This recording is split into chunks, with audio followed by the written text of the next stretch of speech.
Let P(A) of x denote the characteristic polynomial of matrix A.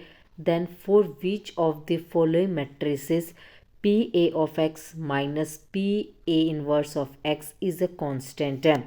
इस सम के अंदर हमें एक P(A) of x दे रखा है जो कि है मैट्रिक्स A का कैरेक्टरिस्टिक पोलिनोमियल है। नीचे चार ऑप्शन में चार अलग अलग मैट्रिक्स दे रखी है। हमें बताना है इन चारों में से किस मैट्रिक्स के लिए characteristic polynomial of matrix A minus characteristic polynomial of matrix A inverse constant होगा। एक एक करके इसके चार ऑप्शन हम डिस्कस करेंगे।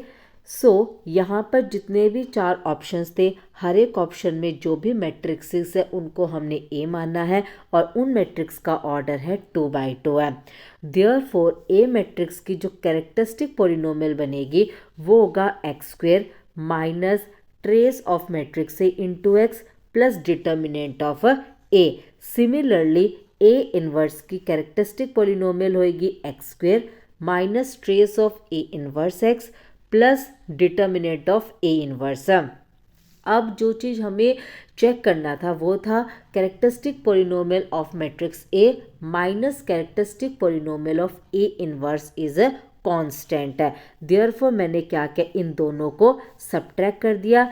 इन दोनों जो भी इक्वेशंस आई है इनको हमने सब्ट्रैक्ट किया। सब्ट्रैक्ट करने के बाद आया characteristic polynomial of matrix A minus characteristic polynomial of matrix A inverse equal trace of matrix A inverse minus trace of matrix A into x plus determinant of matrix A minus determinant of matrix A inverse है।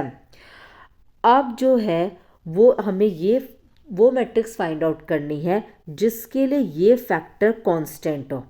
इस factor का constant होने का मतलब है इस factor का constant होना।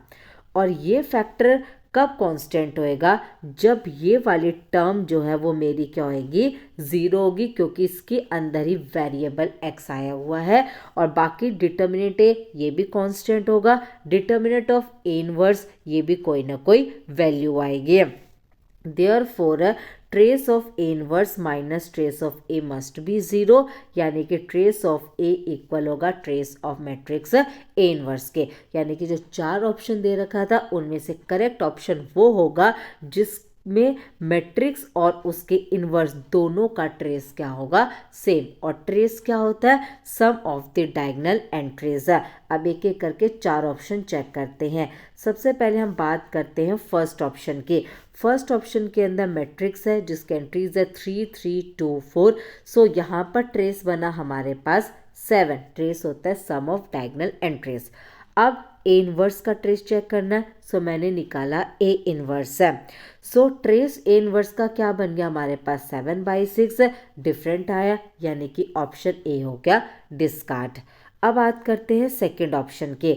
सेकंड ऑप्शन के अंदर मैट्रिक्स जिसके एंट्रीज है 4 3 2 3, ट्रेस बना 7। फिर हमने निकाला उसका इन्वर्स है, तो इन्वर्स का ट्रेस आया मेरे पास 7/6, अगेन डिफरेंट, सेकंड ऑप्शन भी हो गया डिस्कार्ड।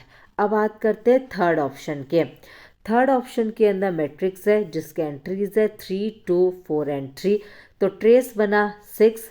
फिर मैट्रिक्स का इन्वर्स निकाला तो उसका जो ट्रेस आया मेरे पास वो आ गया अगेन 6, यानी कि ऑप्शन सी में जो मैट्रिक्स है उसमें उसका ट्रेस और उसके इन्वर्स का ट्रेस दोनों का ट्रेस सेम आया, यानी कि करेक्ट ऑप्शन है हमारे पास सी। और ये जो सम हमने किया वो 3 मार्क्स का है। It means fourth option check करने की ज़रूरत ही नहीं है। करेक्ट जो ऑप्शन बना इसके अंदर वो है हमारा ऑप्शन है थर्ड। बाकी के ऑप्शन इसके अंदर हो गए इसके अंदर डिस्कार्ड।